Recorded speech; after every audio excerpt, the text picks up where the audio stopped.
PT Krakatau Steel terancam bangkrut dalam waktu dekat. Hal ini dapat terjadi apabila sejumlah langkah restrukturisasi gagal dilakukan. Erik menyebut pihaknya akan bekerja sama dengan perusahaan asal Korea Selatan POSCO. Halo Sobat Prima Plasindo, kembali lagi di kabar bisnis Prima Plasindo. PT Krakatau Steel katanya akan bangkrut akhir tahun 2021 ini. Apakah benar demikian? Apakah benar PT Krakatau Steel akan menyusul Garuda Indonesia? Kita akan bahas dalam kabar bisnis kali ini.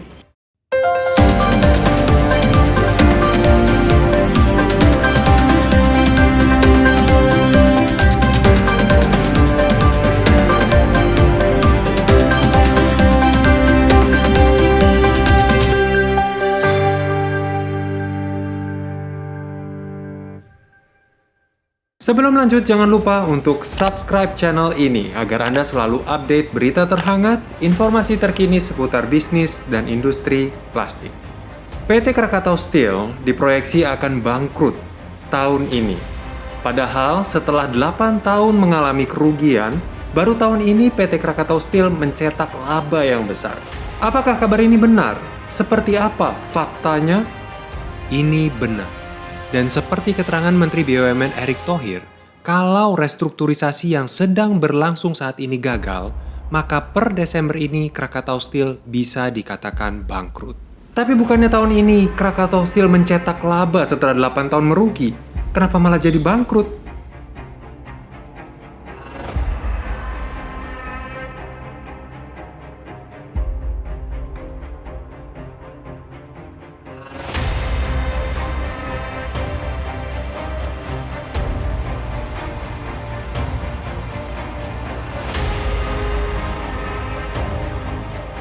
Kalau menurut pemberitaan MNC Portal Indonesia, sampai Oktober 2021 kemarin, Krakatau Steel membukukan penjualan sebesar 26,5 triliun rupiah, naik 73,19% dari periode 2020 yang hanya mencetak penjualan sebesar 15,3 triliun rupiah.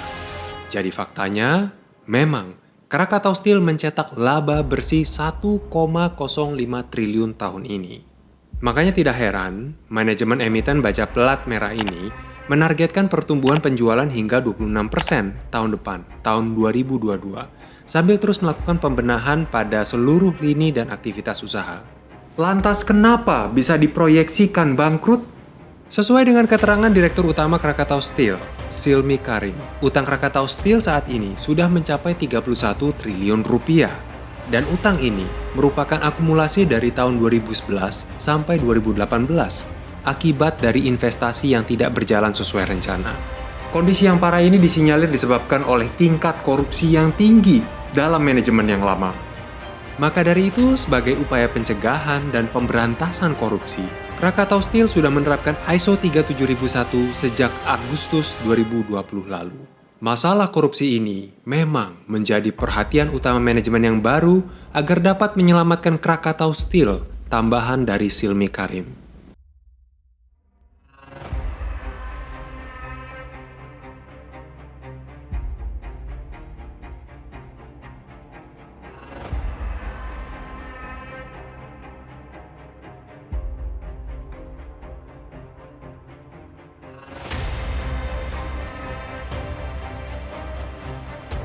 Dan sejak Januari 2020, manajemen baru Krakatau Steel sudah melakukan restrukturisasi utang agar beban cicilan dan bunga menjadi lebih ringan.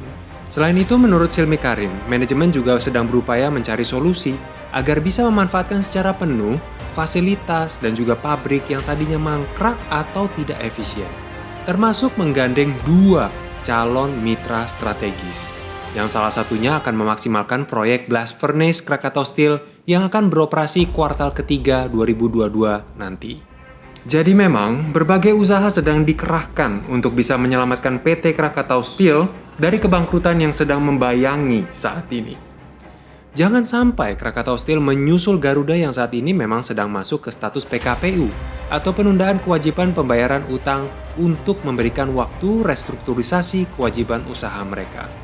Bagaimana menurut Sobat Prima Plasindo? Bagaimana nasib dari Krakatau Steel ke depannya? Tinggalkan pendapat Anda di kolom komentar di bawah dan jangan lupa subscribe channel ini agar Anda selalu update berita-berita terbaru, informasi terkini seputar bisnis dan industri plastik. Sampai ketemu di kabar bisnis berikutnya.